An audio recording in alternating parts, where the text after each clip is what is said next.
Let us start with Module 2. Module 2 deals with magnets and magnetism.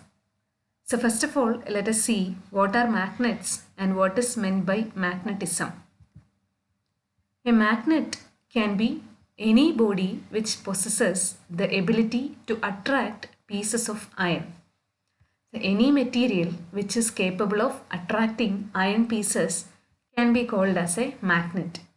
And this property of the body by which the attraction takes place is known as magnetism. The property of the body by which it attracts iron pieces is known as magnetism. The various magnetic materials are iron, cobalt, nickel, etc. And examples of non-magnetic materials are paper, wood, plastic, glass, etc.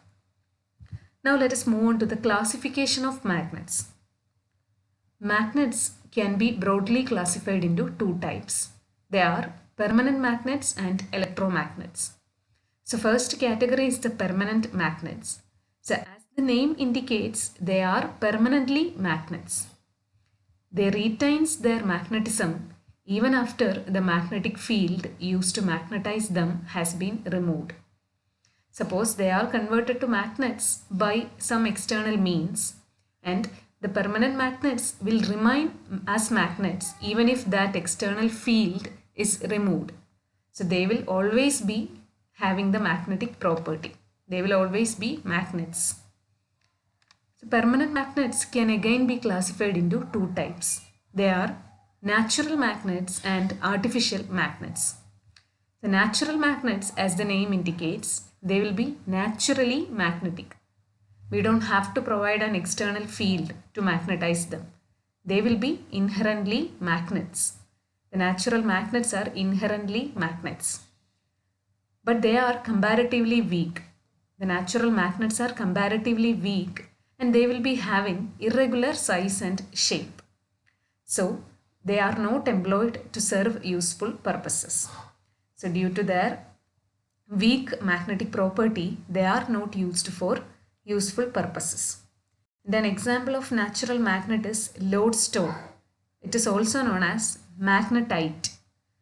So this is the natural magnet, that is lodestone or magnetite. So as we have seen, they will not be having a regular size and shape. They will be irregular in size and shape. Okay. So these are natural magnets. They will be having the property to attract iron pieces naturally. So we don't have to provide an external field or external magnetic field to make this magnetic. They will be inherently having the magnetic property. So next one is artificial magnets. So they are not inherently magnets. They are converted to magnets by some artificial methods.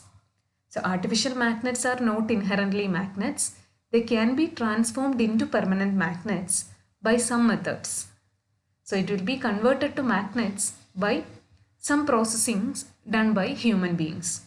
Okay. Example are special steel, hardened steel, etc. So natural magnets are naturally occurring magnets and they will be having irregular size and shape. But as artificial magnets are made by the humans by specific treatments, they will be having different sizes and shapes. They will be available in different sizes and shapes, and they are having strong magnetic properties compared to the natural magnets. So they will be strong magnets and they will be employed for useful purposes where magnet is required. Artificial magnets are usually used for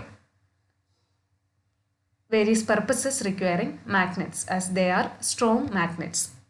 So these are some examples of artificial magnets.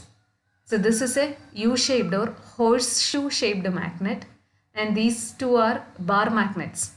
So these are artificial magnets. And next category is electromagnets.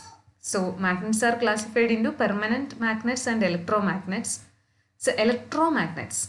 So as the other category is permanent magnets, electromagnets will definitely be temporary magnets. So electromagnets are converted to magnets by means of passing electric current through a coil which is surrounding the material. So a material is known as an electromagnet if it is converted to a magnet by passing electric current through a coil which is wound around the material. Okay. So this is an example of an electromagnet. Here this iron piece, this black colored iron piece is an example of electromagnet. This is not actually magnetic, and this can be converted to a magnet by passing electric current through this wire which is wounded over this iron piece. So if we connect a battery across the terminals of this coil, a current will flow through this coil, and as a result a magnetic field or magnetic flux will be developed in this iron piece and it will become a magnet. So these are electromagnets. They are temporary magnets. If we stop the flow of current through this coil, this material will lose its magnetic property. So electromagnets are temporary magnets. So these are the various classifications of magnets.